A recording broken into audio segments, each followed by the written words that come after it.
अस्सलाम वालेकुम my YouTube friends, welcome to Lishi with mom. आज हमारे किचन में बन रहा है बीफ स्टेक, जो खाने में बहुत ज़्यादा मज़ेदार और बहुत ज़्यादा जूसी बनेगा। तो चलें अपनी वीडियो को अब स्टार्ट करते हैं। इसके लिए मैंने बीफ के पीस लिए हैं और उनको थिन स्लाइस में कट करवा लिया है। 6 मैंने इसके पीस लिए हैं और अब हम इसे मैरिनेट करेंगे।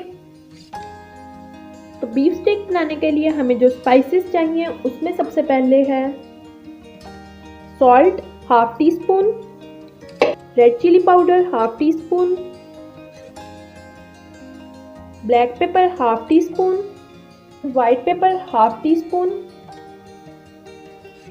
और हाफ टी स्पून हम इसमें चिली फ्लेक्स ऐड करेंगे। स्पाइसेस आप अपने टेस्ट के मुताबिक ऐड कर सकते हैं और वैसे भी स्टेक बनाने के बहुत से तरीके हैं। हर कोई अपनी पसंद से स्पाइसेस ऐड करता है। कुछ लोग सिर्फ नमक और काली मिर्च डालते हैं और कुछ लोग तो इसमें बहुत ज़्यादा सॉस वगैरह डाल देते हैं, लेकिन मैं इसे बिल्कुल सिंपल करके बनाऊंगी जो बनाने में बहुत आसान हो जाएगा।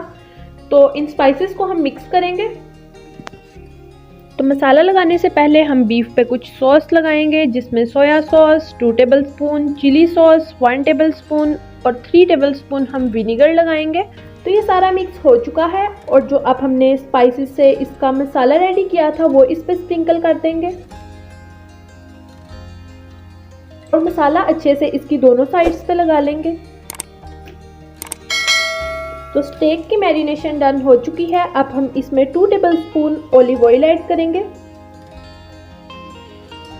और इसे अच्छे से मिक्स कर लेंगे। सारे पीसेस के ऊपर अच्छे से स्पाइसेस लग गए हैं।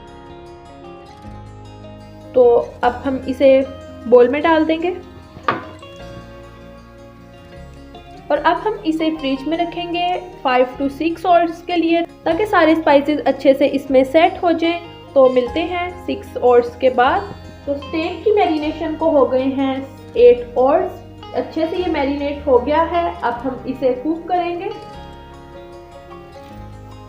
और कुछ लोग इसे ग्रिल पैन में भी बनाते हैं, लेकिन मैं इसे सिंपल पैन में बनाऊंगी ताकि सबके लिए इजी हो। जिसके पास ग्रिल पैन नहीं है, मेरे पास भी नहीं है, तो इसे सिंपल पैन में ही बनाएंगे।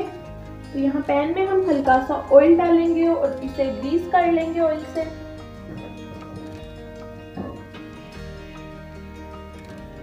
और एक एक करके ये स्टेक के पीस हम इसमें रखते जाएंगे और बिल्कुल लो फ्लेम पे हम इसे कुक करेंगे, क्योंकि ये बीफ है इसलिए ये पकने में थोड़ा ज़्यादा टाइम लेगा।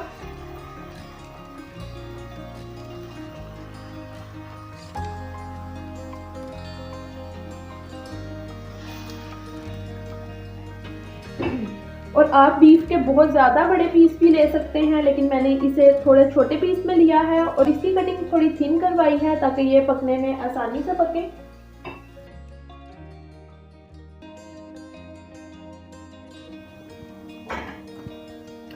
तो ये एक साइड से कुक हो चुका है। अब हम इसकी साइड चेंज करेंगे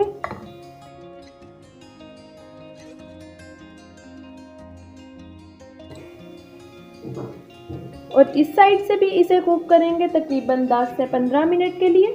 स्टेक अच्छे से कुक हो चुका है। अब हम इसे डिश आउट करेंगे।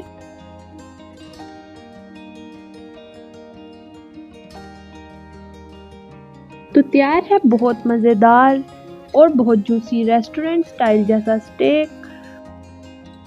और आप लोग देख सकते हैं कि ये कितनी आसानी से टूट रहा है और कितने अच्छे से कुक हुआ है। उम्मीद करती हूँ कि आप लोगों को इसकी रेसिपी बहुत पसंद आई होगी। आप लोग भी ये रेसिपी ज़रूर ट्राई करें और कमेंट बॉक्स में मुझे अपना फीडबैक ज़रूर दें। मैं मिलूँगी आपसे अपनी नेक्स्ट वीडियो में। तब तक के लिए अल्लाह हाफिज़ and don't forget to subscribe my YouTube channel for daily recipes.